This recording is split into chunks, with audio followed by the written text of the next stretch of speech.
Bakit isang dating senador pa ang tumulong? Alam po ninyo sa ibang bansa, halimbawa, yung presidente ng Israel, na presidente ng Russia, Vladimir Putin, inisyuan din siya ng warrant of arrest ng ICC. O bakit di siya mahuli-huli? Kinausap ang Mongolia, dahil nagpunta yata roon ang Vladimir Putin. Ang Mongolia kasi, member ng ICC. Ano sabi ng Mongolia? Hindi namin na-arresto eh. Si Benjamin Netanyahu, Prime Minister ng Israel, nagpunta sa Canada. Member ng ICC ang Canada. Pinauhuli ng ICC. Sabi ng ICC, hindi namin pwedeng gawin. Alam po ang ibig sabihin nun? Yung pagpapatupad ng warrant of arrest ng ICC, voluntaryo po sa mga bansa nakaanib ng ICC. Kung ayaw nila, wala tayong magagawa. Sa ating bansa, hindi na nga tayo miyembro. Sinabi na nga ng Pangulo, we will not assist in any way and in any form. Bakit ganun na nangyari? Dinalampan nyo ng pera, pinakain dito, nilagay sa magagandang hotel. Si kayo pang kumuha ng makakausap nila na testigo laban sa dating Pangulo. Yung inyong salaysay may bahid ng katotohanan talaga. Kasi, ito lang, kapapakita lang ni Senator Amy kasi nakakonekta kami siya para malaman namin,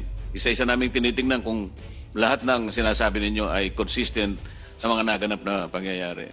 So, Chairman, to continue, di ba? As I said, no, take out the issue of cooperation or not cooperation ng Pilipinas sa ICC. Walang masama sa investigasyon eh. Kung pupunta dito yung mga foreigner para malaman kung may human rights violation. Actually, despite the rhetoric of President Duterte, I invited human rights groups to come to the Philippines. I had the opportunity to meet with the late, great Senator McCain, and he asked kung pwede. May mga pangalan lang ako sinabing we dissuade because political yan. Yung foreign minister ng Iceland, binabanatan tayo, nagulat. Iceland, no? Iceland. Nagulat siya, humingi ako ng bilateral meeting. Inimbita ko siya. Sabi ko, wag ka sa media at sa rhetoric, pumunta ka ng Pilipinas. Sabi niya, no, your president banned us. No, sabi ko, I will personally escort you. So, hindi issue sa akin yung investigasyon. Issue sa akin kung may bayaran sa investigasyon. So can you talk a little bit about yung... So, anong dineliver dito? Maleta, pera, kanino dineliver? Ano yung sinabi nila para saan yung pera na yon? Pangkain lang ba o pang gasolina yon or what? No? Oh. Kanina, inumpisahan nyo na di ba? Oh. Your Honor, yung sa ibang team po yung nag-deliver ng pera. Sa amin po, nag-assist lang po kami ng ICC. I think po, yung ICC, nabigay na po siguro yung dapat ibigay sa kanila nung nag-serve po kami sa kanila. Pero kanina may nagsabi no, na meron kay Senator Trillanes. Remember? Yes. Tama po ba? Meron po, sir. Bali, Go ahead ako, po. Go ahead ako po, sir, nakapag-deliver po ako kay Senator Trillanes sa 86 Security Ojeda, sa 86 Security Ojeda Street sa Quezon City. Kumbaga, ano na Magdalo yun? Headquarters po ng Magdalo yun, sir. Anong dala mo ulit nun? Yung una ko pong dineliver doon, paper bag na malaki, siguro nasa 5 to 10 m yung laman nun po, sir. Ako rin po mismo yung nagbuhat noon. And then pangalawa? Tapos yung pangalawa po, 6 na po na malita. Okay. 6 na po? 6 piraso. 6 na po. Okay. 6 na. 6 piraso okay. na malita po. Maliit, medium, or... Halo-halo po, sir. So, dalawang beses. Dalawang beses po. Tapos, sir, Sir Tube, so ang sabi mo naman kanina, ang personal knowledge yun naman yung pagpapalit naman sa dolyar. Yes, Your Honor. Na dineliver din kay? Binigay po namin kay dating speaker po yung Okay. dollar. But ang sabi niya, or sino nagsabi na para kay Senator Trillanes or sa ICC din yan? Na ano lang po namin, Your Honor, kasi before po dumating yung ICC, 2 weeks before po na dumating yung foreigner or ICC, yun po yung papapalit namin ng dollar po. Okay. Thank you. Malinaw, Mr. Chairman. Salamat po, Mr. SP. Alam po ninyo kung bakit dinidistinggi ni SP Alan ang mga bagay nito. Kasi may naunang pahayag na po ang Pangulo natin. At alam po ninyong lahat ito. Alam din ng ating mga mamayan. Ang una niyang sinabi tungkol dyan sa ICC in relation to their intention to get the former president. Nung hindi pa sila nakukuha, sabi niya, we cannot cooperate with the ICC. The ICC has no more jurisdiction. We cannot assist the ICC in any way, in any shape, and in any form. Ganun po yung sinabi niya. Ngayon, lumilitaw po sa inyong mga pahayag ngayon, individual and collective. Ang mga ahensya ng gobyerno at mga operators ng gobyerno, direktang tumulong sa kanila. Hindi lamang sa pagbibigay ng kanilang tirahan, pagbibigay sa kanila ng mga taong kakasangkapanin kung sinong kakausapin. Meron pa silang driver, meron pa silang security na kagaya ng ginawa ninyo. Ito'y kahayagan lamang na hindi totoo yung naunang pasabi na hindi nakikipag-cooperate ang pamahalaan sa ICC. Kayo na po nagpapatunay ngayon. Hindi sila magpapalit ng ganung karaming pera from Philippine peso to dollar kung hindi napunta sa kanila yung mga yun. Sa mga tweet, may tirahan na nga sila, libre na nga sila sa kanilang mga anumang gastusin na maaari nilang gamitin dito sa bansa, kung ano yung gusto nilang, kung sino gusto nilang kausapin at imbestigan, para mapagtibay nilang ginagawa nilang investigasyon sa kanilang bansa, tayo pang gumastos sa kanila. Yun ang lumilitaw ngayon.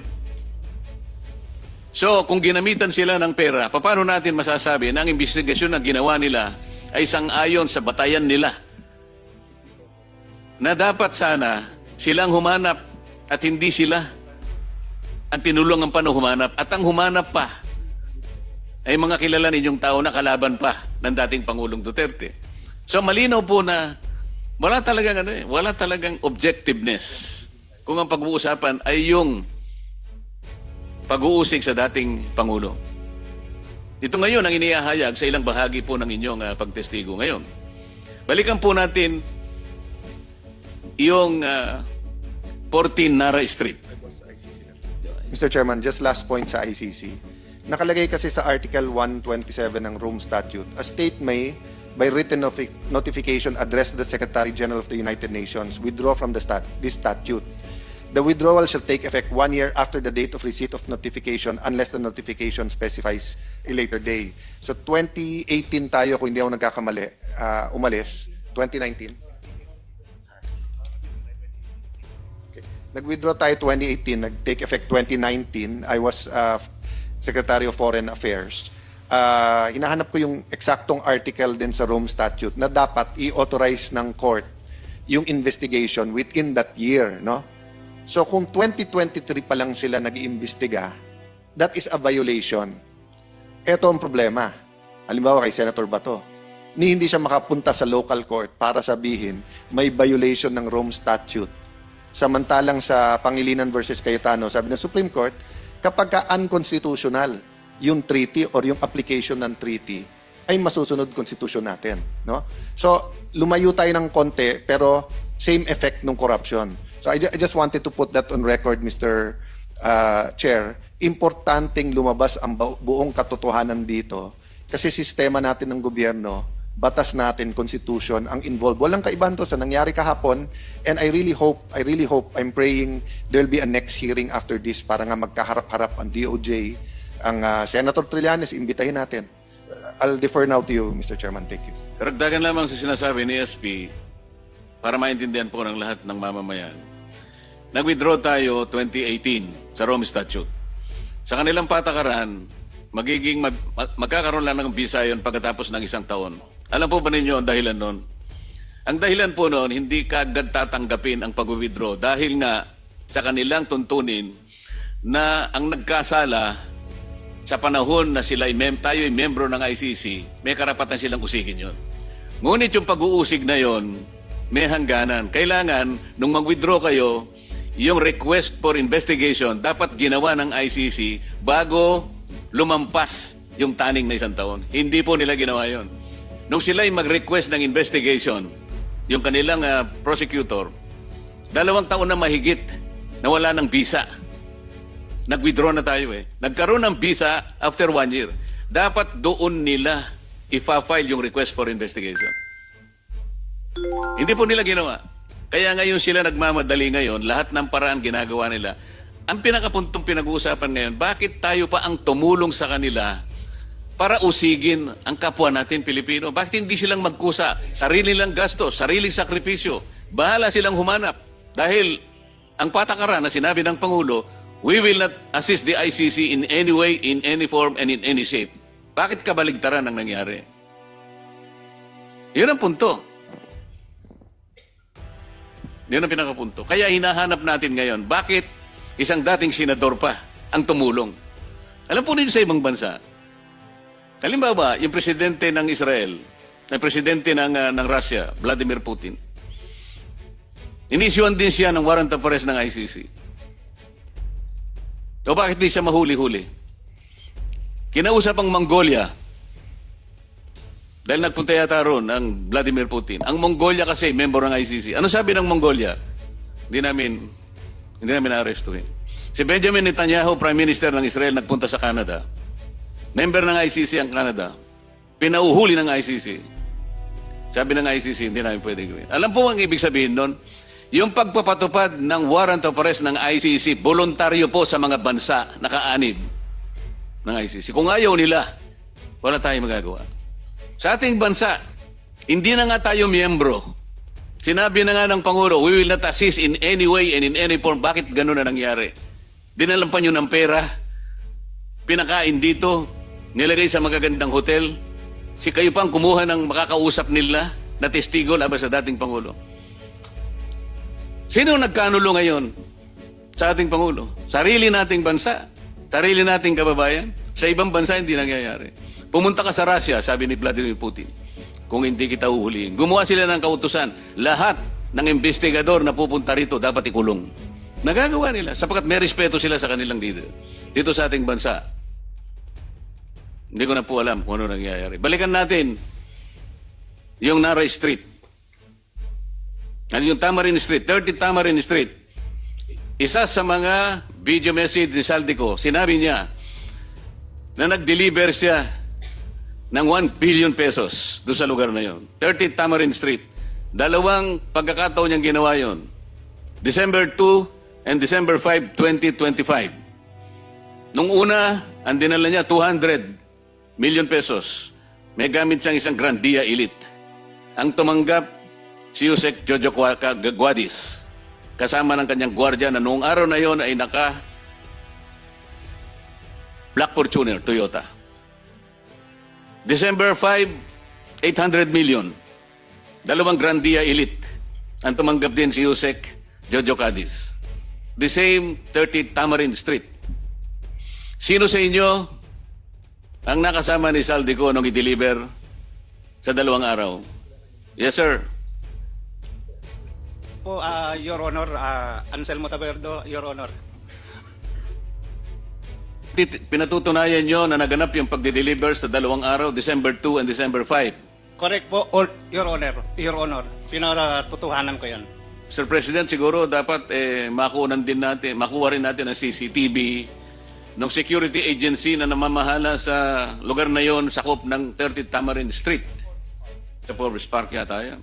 Forbes Park po. Makukuha natin yung kanilang logbook, yung CCTV, para sa ganon, makonfirma natin tama ba yung, ano ba yung plate number ng 3 Grandia na ginamit o kung yung ginamit na Black Fortuner ni Yusek Jojo Guadis.